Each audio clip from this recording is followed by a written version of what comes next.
Welcome to BizTech's Technology Show, the show where we feature tech companies operating across Asia, talking about their solutions and how they make a difference to their customers' businesses. Today, we speak to Peter Eckert, co-founder and chief experience officer at projekt202. Now, welcome to the show, Peter. Thanks for having me. Now, Peter, for a start, give us an overview of projekt202, your history, and also that very unusual name. Yes, I do my best. projekt202 was founded in 2003, and it is our belief that technology is ever evolving, and therefore we thought it will be a never-ending project for us. And so we chose the name Project as the company name, and then 202 stands for two and two friends coming together to get the company off the ground. Our services are all about customer experience definition, customer experience design and development, and customer experience go-to-market services. When did you decide and why did you decide to come to Asia? Because you've set up an office first in Colombia, your first one out of the US. Yes, so about 3 years ago, we were operating predominantly in North America and just started expanding. We just had acquired a small group inside the east part of the US.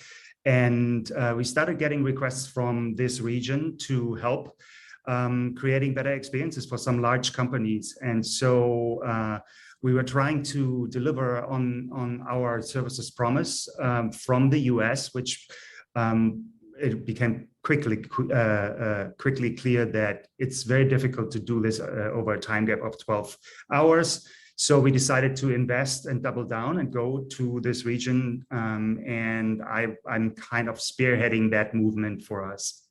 Okay, and give us some insights into your scope of products and services or that you offer in Asia.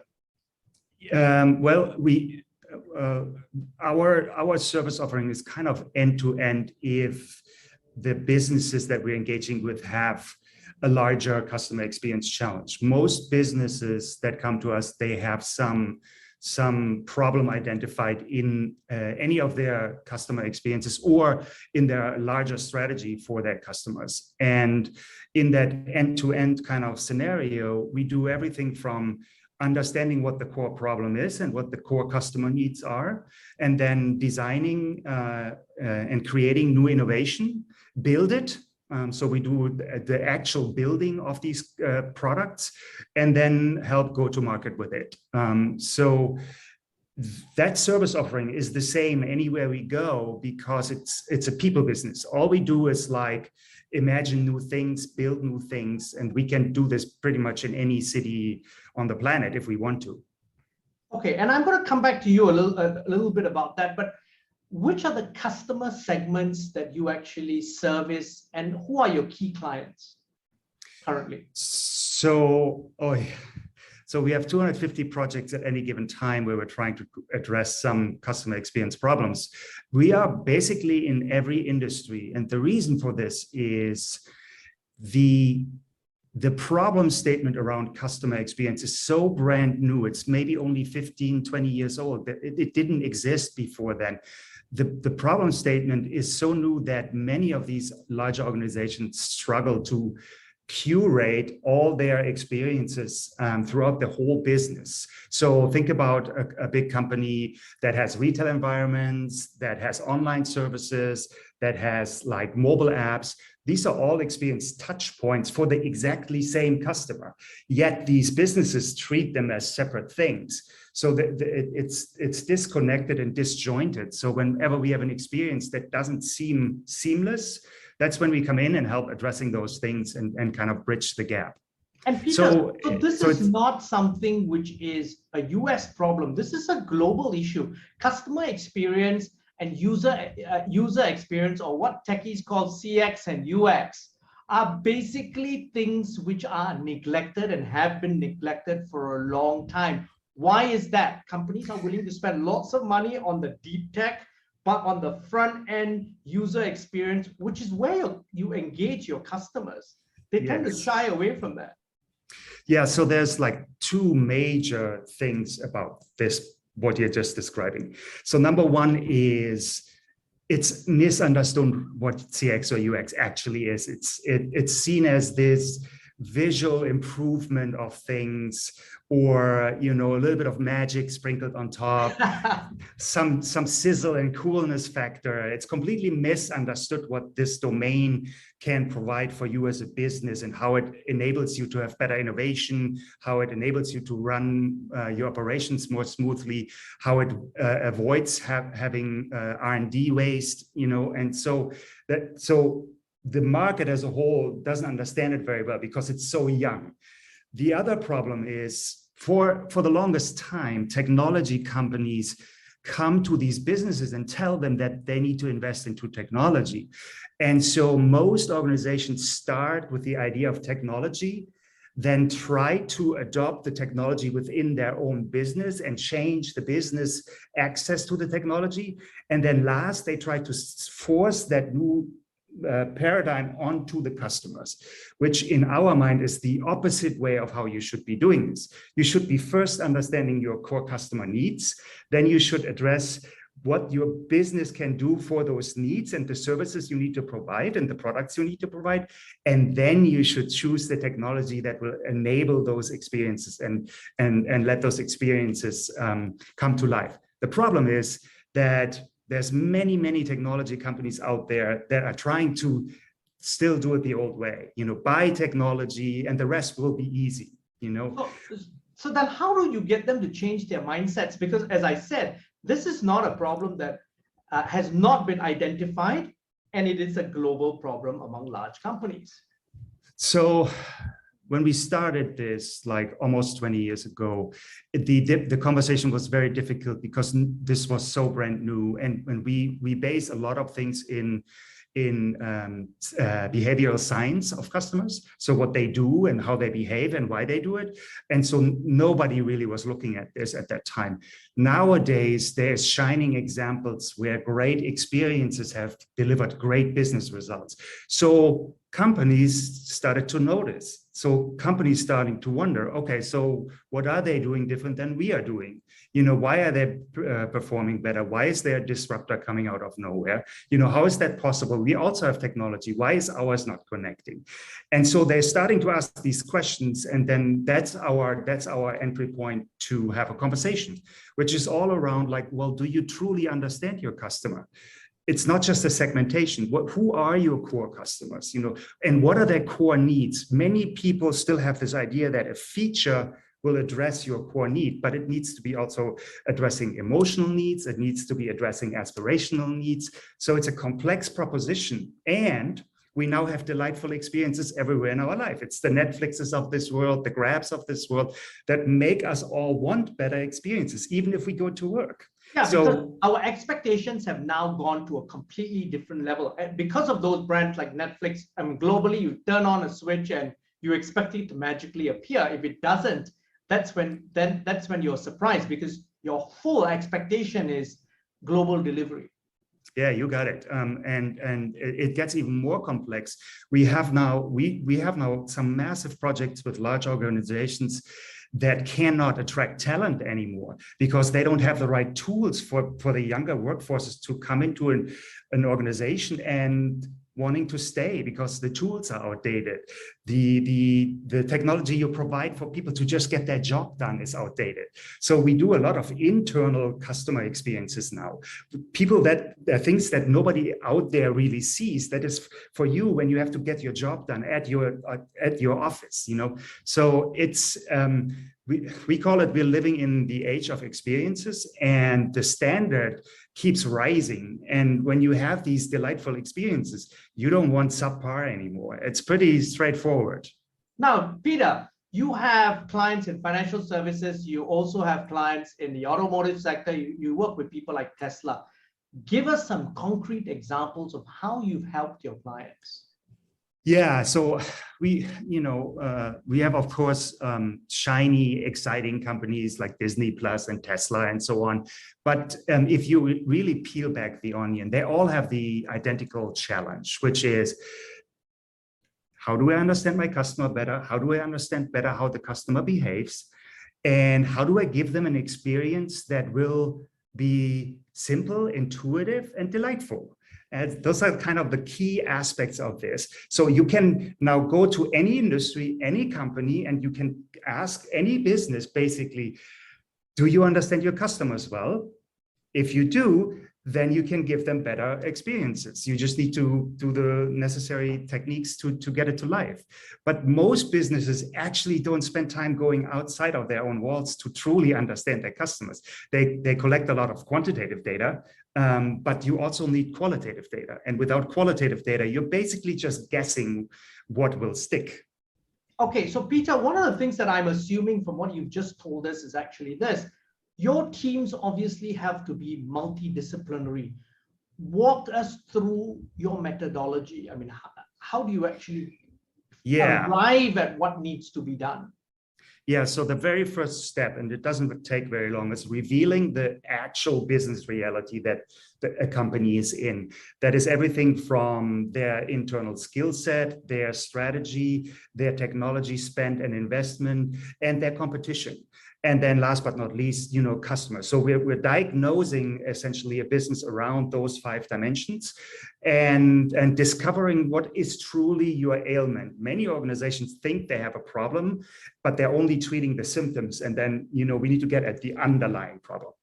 From there, it becomes actually very focused because you can be very crisp and fast with your innovation cycles. Now that we know the problem, now we can quickly iterate and design something new. And many times is actually just adjusting existing things.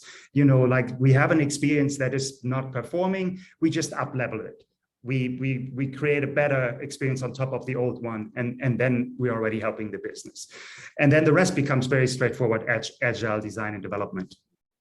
Okay, now I want to ask you, what's the key differentiator between global innovators and disruptors and the UI of your run-of-the-mill average multinational company? What are some of the secret sauce that they possess that the average company doesn't possess?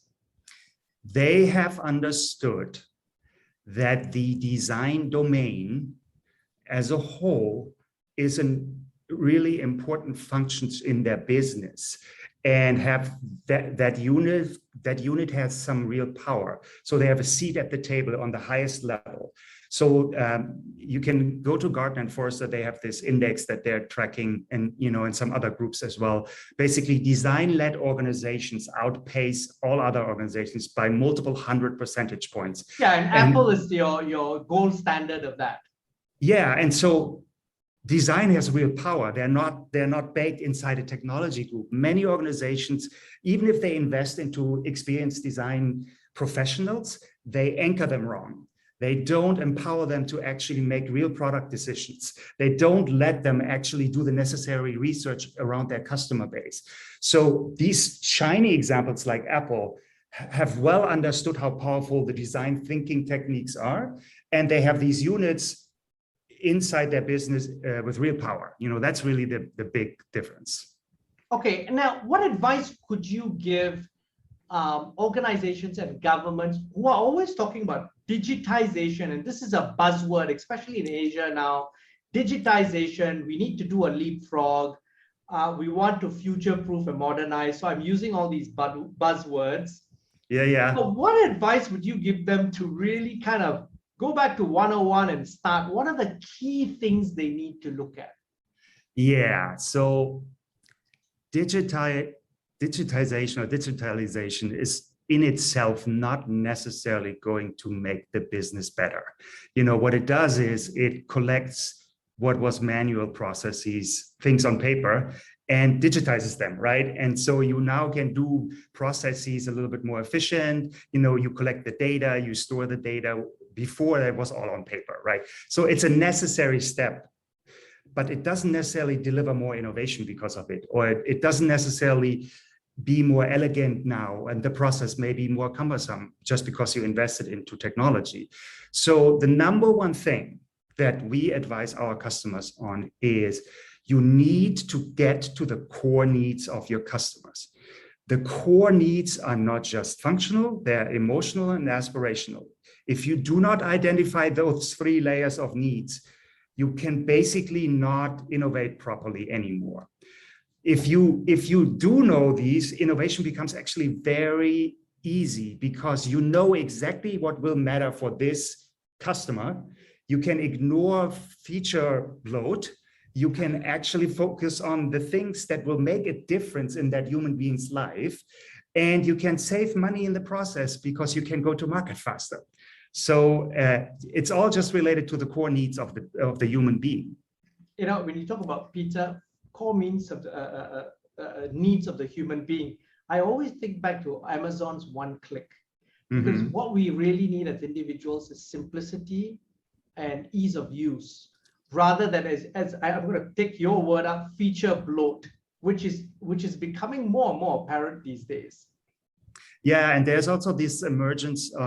Yeah, I couldn't agree more with you, but there's like, this is kind of like what marketing does to us, right? We think we need more, while in reality we don't. We want simple mechanisms. We know how to do a light switch. If we have 20 switches side by side, we wouldn't remember anymore which switch does what, right? And so it's a very simple example. Look at Grab. Grab started beautifully with this model of ride sharing. Everyone got it. It was super simple to engage. And now Grab wants to do this super app. And people are starting to be confused because you're overloading, we call that cognitive load. You're overloading a human's capacity to actually handle multiple things at the same time. And on top of that, you're interfering with their mental model. I'll give you a super simple example. The ride share button is next to the insurance button. It makes no sense because in our heads, we don't file these things in the same place, right? When we think about insurance, we behave different. When we think about car, we behave different. We are in completely different emotional states depending on this. Buying insurance is completely different than doing a ride. So right? Peter, what you're advocating then is a complete redesign of these super apps, whether it's Grab, whether it's Gojek, whether it's an app in China. So it's interesting. So first of all, the train has left the station on many of these super apps. The leaderships of these groups are wanting to consolidate their business units into one place. And it's a mistake. It is better to be more focused and have maybe one or two companion apps with your larger app, but the train has left. So they're right now on this rampage of doing these things. And eventually we will have to break this back down until it becomes more digestible again. It just takes one niche player that focuses again on the thing that really made the difference, which is simplicity. You said it, So in other words, Peter, what you're also then advocating then is the following, which is an interesting thought. In the tech business, there's this whole mindset of, which has been proven in the past from a business model perspective, winner take all. So this is what basically they've all invested in because there will be only maybe two people standing and the rest will die. What you're saying is you're advocating a completely different strategy for the attacker. The attacker then goes into niche industries or niche segments and then just becomes really good at it, and they can still beat the giant. 100%. And what is niche actually? If you take any given problem that we have in life, any mechanism that is cumbersome, and someone comes around and just comes up with an idea, a concept to address one of those pain points. If you look at the ride sharing companies of this world, the problem was that we were sitting in shoddy taxis that were dirty, and it wasn't a good experience. Yes. And someone just thought, this is dumb. Let's just connect all the people that have great cars, let them move around other people, and let's put this on an app. Brilliant idea, right? It completely disrupted the taxi industry. Let me tell you this. There's so many industries out there that have still these old, outdated processes that are cumbersome. Takes just one idea to address them. There's plenty of disruption opportunity out there still. It doesn't have to be super niche, but niche definitely can help. But that doesn't mean that you can't become really big with this. Think about it. Buying grocery is still weird, you know, and getting it delivered to your home is getting better, you know, so there's an area, you know, hospitals, healthcare sector. How many times when you go to the doctor do you still have to fill out the paper form?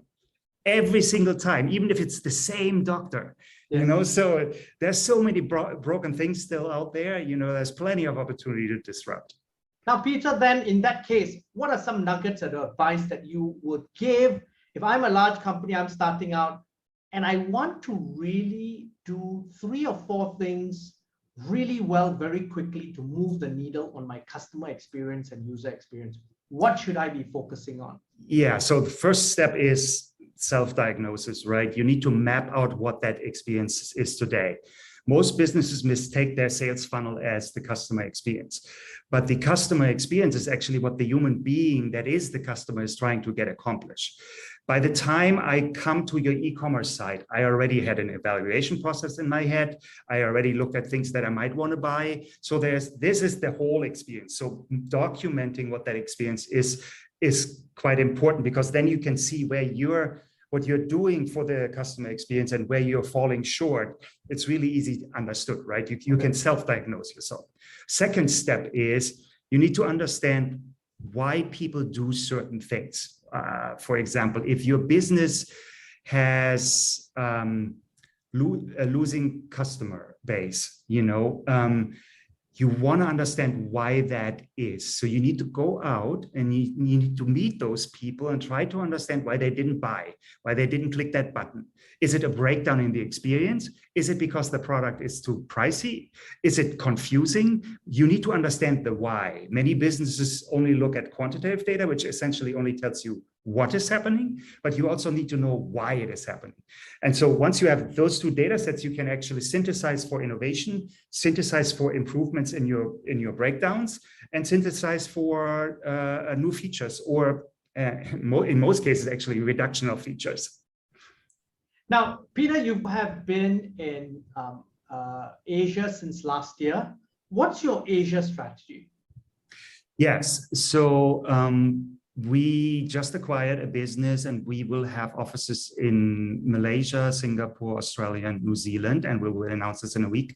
And once we have settled in these initial countries, we would like to take our services to most of the countries in the region, because every single country are emerging societies that are avid users of technology. And so there's a lot of need to help these countries to have better experiences. So our expansion is pretty much every country in this region. And the biggest obstacle for us to accomplish this is actually talent. All of these places in this region have an immature educational proposition when it comes to this field. So there's no university that educates UX designers. You know, there's no university that educates experienced researchers. You know, there's no such thing. So we need to help these universities in these countries to develop curriculum, and we need to find promising talent, and we need to help that talent to learn about all the things that are necessary. And there's a lot of techniques, and I'm not sure if you're familiar with the term design thinking, but it's like a framework around using certain techniques to organize the creative process and help a business to innovate with it. You know, and that is, I think, the biggest problem, having the talent and educating the talent and the market that will prevent us from expanding faster, I think. Now, Peter, it's been a fascinating conversation. Thank you very much for taking your time to be on the show. Thanks to you for having me. Now, I'm Brian Fernandez, and I've been speaking to Peter Eckert, the co-founder and Chief Experience Officer of Projekt202 on BizTech's Technology Show. This video will be on our various social media platforms, as well as our website, www.biztech.asia. Please subscribe and like our various platforms. Thanks again for tuning in.